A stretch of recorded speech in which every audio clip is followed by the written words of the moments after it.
देख रहे हैं नेटवर्क 33 राजकुमार के साथ। तो चलिए पढ़ते हैं आज की कहानी की ओर। दोस्तों, आज की कहानी है हरियाणा के पंकज की। पंकज एक कपड़ों की फैक्ट्री में काम करता है।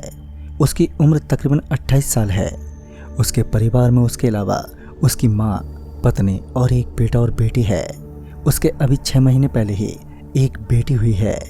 पंकज का रोज के काम का रूटीन है कि वो सुबह 8 बजे काम पर जाता है और वापस 8 बजे आ जाता है, यानी कि 12 घंटे का काम। पंकज के घर से उसकी फैक्ट्री 15 किलोमीटर दूर है और रोजाना फैक्ट्री की बस उसे लेने और छोड़ने आती है, क्योंकि उसके आसपास के और कई लोग काम करते हैं और उस फैक्ट्री में, और वो बस शहर के सभी मजदूरों को लेकर जाती है और वापस छोड़ जाती है। पंकज की जिंदगी काफ़ी अच्छी चल रही थी। अभी एक बेटी घर में आई थी और उसके थोड़े दिनों के बाद ही उसकी पगार भी बढ़ी थी, जिससे वो बहुत ही ज़्यादा खुश था। लेकिन कहते हैं ना, जब कभी खुशियाँ आती हैं तो वो अपने साथ दुखों का पहाड़ लेकर ही आती हैं। ऐसे ही एक दिन पंकज सुबह उठा तो उसे पता चला कि जिस फैक्ट्री में वो काम करता है उसमें कल रात को आग लग गई थी और उस फैक्ट्री में सारा सामान जलकर खाक हो गया।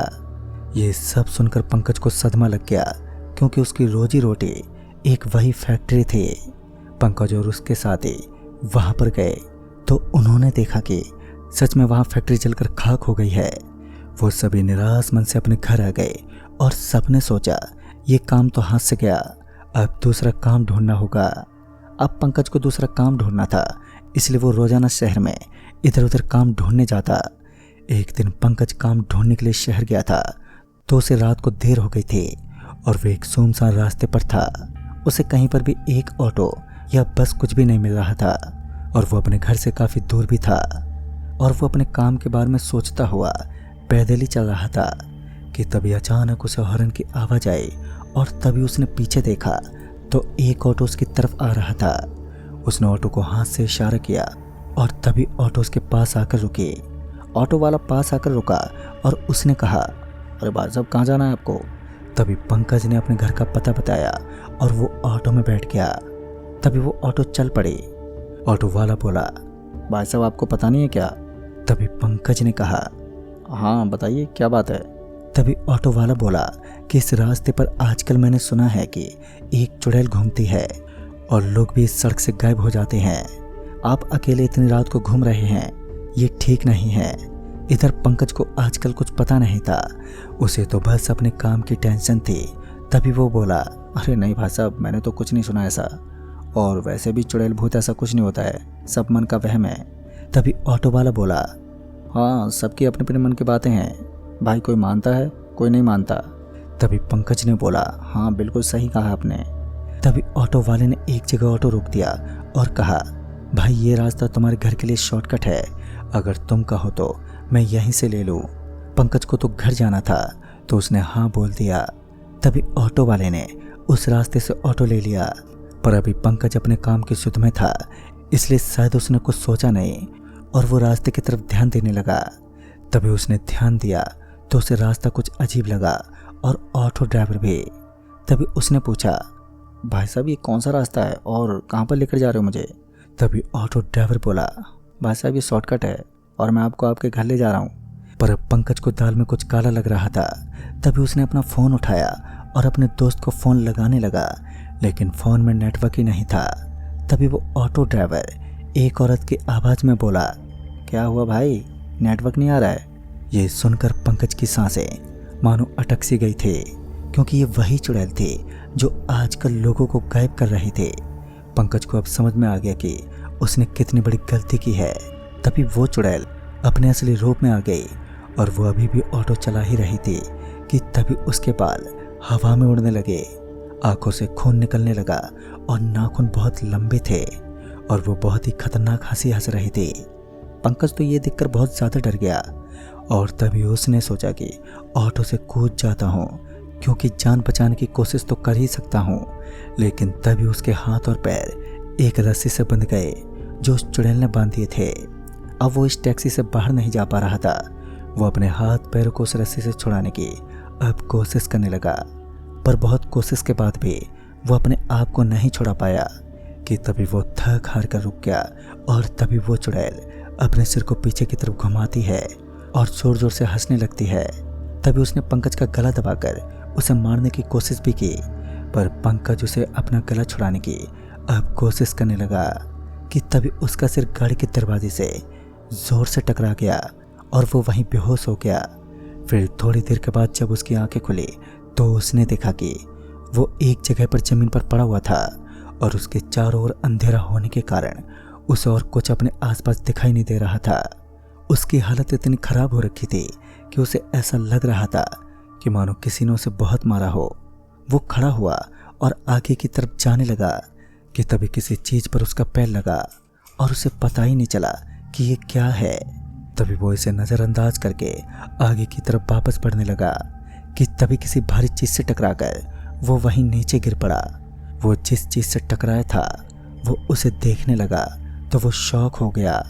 तभी उसने देखा कि वो उसका दोस्त रोहन था जो कि उसके साथ काम करता था और वो यहाँ पर बेहोश था।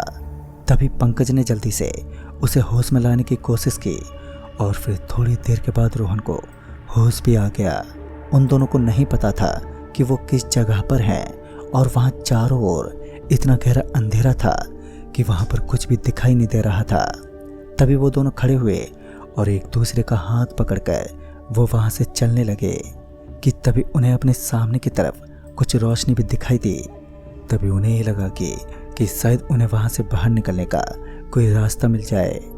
तभी वो आगे की तरफ जल्दी जल्दी जाने लगे और तभी पीछे से उन्हें उस चुड़ैल के हंसने की आवाज़ें भी आने लगी।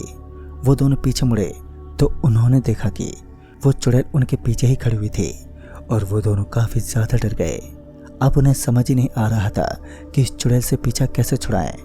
तभी उन दोनों ने थोड़ी हिम्मत जुटाई और जिस तरफ से वो रोशनी आ रही थी तो वो उसी तरफ भागने लगे।